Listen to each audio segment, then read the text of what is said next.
Okay, candidates, now I will be asking various doubts.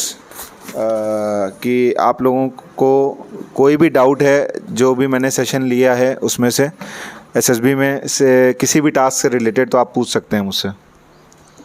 आशीष, सबसे पहले आप पूछिए। Sir, if the interviewing officer asks that what are the reasons or what are the traits you have for which we have select you, then what is the best answer to give him? Best answer इसका ये होगा कि the very first thing, I am eligible for that post, I have seen notification, I have applied it, I am having all the educational qualification to get in. First thing. Second thing, I am confident enough, I am doing good in my life, and as I heard about SSB, so I heard that being yourself is the key success in SSB. So I am doing as I am, as the way I am. So I believe that I should be taken.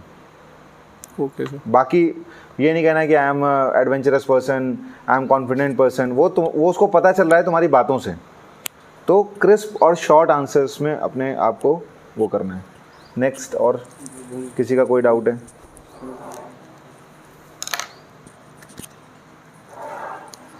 Sir, I want to ask, if I am told that I am honest, disciplined and punctual person during my interview, so how can I believe that person that I am honest, disciplined and punctual? देखो, you need not to explain your qualities, you need to explain your actions.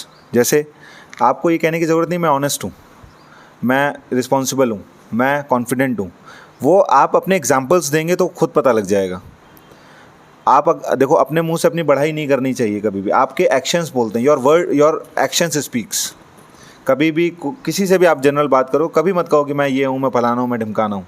आप अपने काम जो होते हैं ना वो अपने आप बताते हैं वो सारी चीज़ें।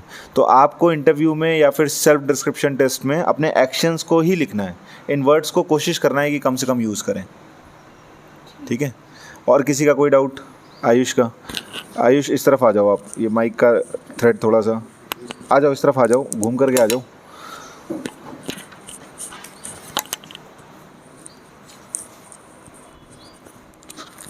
सर, जो इंडिविजुअल ऑब्स्टिकल्स टास्क होते हैं उसका क्या सिग्निफिकेंस रहता है, मतलब सिलेक्शन पे, या क्या इम्पैक्ट है? इंडिविजुअल ऑब्स्टिकल्स में आपकी ऑर्गेनाइजिंग एबिलिटी देखी जाती है, आपका इफेक्टिव इंटेलिजेंस देखा जाता है, आपका स्टैमिना, करेज, सेल्फ कॉन्फिडेंस, आपका लाइवलीनेस, क्योंकि जब कमांडो वॉक होता है तो उस टाइम पर आपके हाथ फैला करके बोलते हैं ना अपना चेस्ट नंबर बोलने को, ये आपका कॉन्फिडेंस और लाइवलीनेस देखने की। इतने ऊंचाई पे खड़े हैं तो बाजा तो नहीं बज रहा है।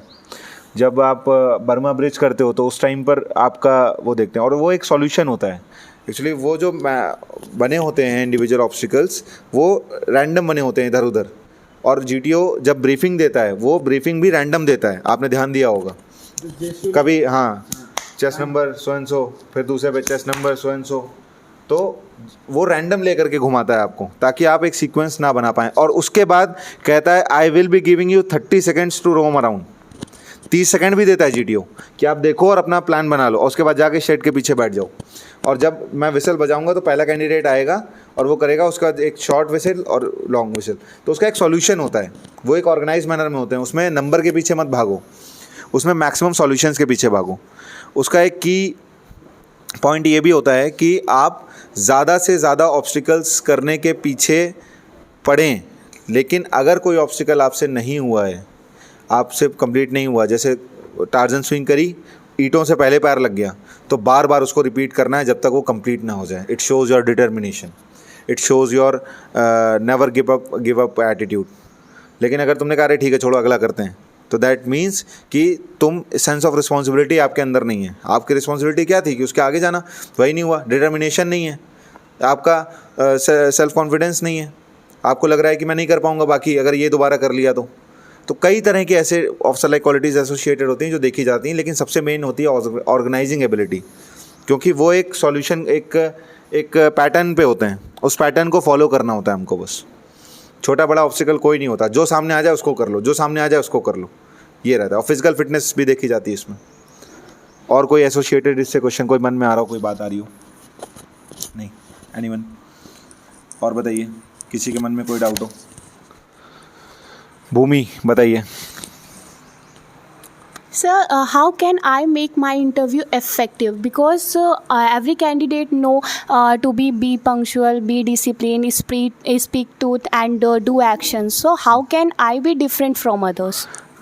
See, your behavior when you enters in the interviewing officer's room, you need not to explain yourself. ठीक है?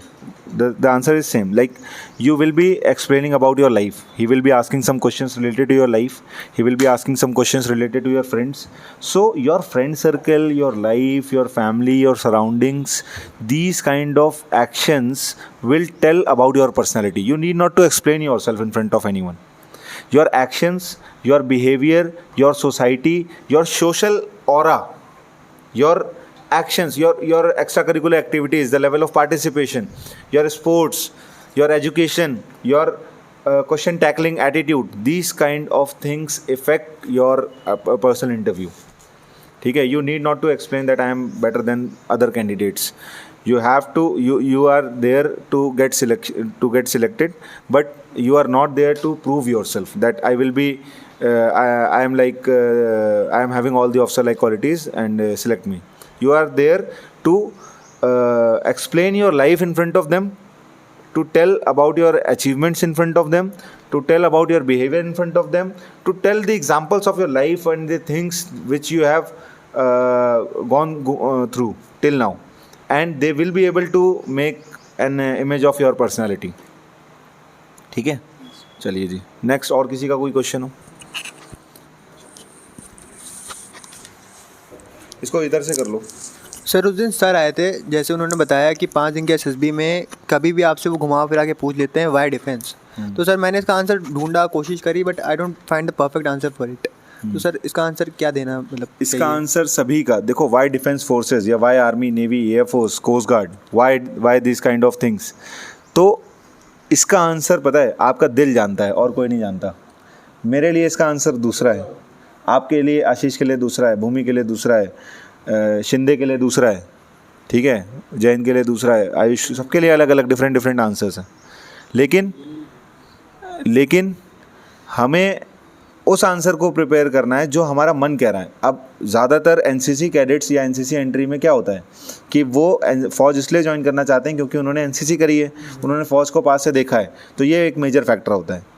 मेरा दूसरा था, मेरे ग्रेट ग्रैंडफादर फादर सब यूनिफॉर्म वाले थे, तो मेरा रीज़न दूसरा था। वो सपोर्ट भी कर रहा है आपकी पर्सनैलिटी। और हाँ, वो जैसा कि ये कह रहे हैं, आशीष कह रहे हैं कि वो मैच भी कर रहा है इस चीज़ों से, तो वो आपका आंसर होगा कि क्यों ज्वाइन करना चाहते हो।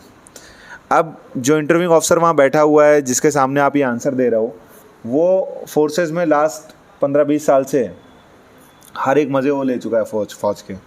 उसको घिसे पिटे आंसर मत देना कभी भी, ऐसा आंसर देना कि लगे बंदे में दम है कुछ, कि ये फ़ौज इसलिए ज्वाइन करना चाहता है, ठीक है। Yes. और इसका आंसर एक लिख लेना।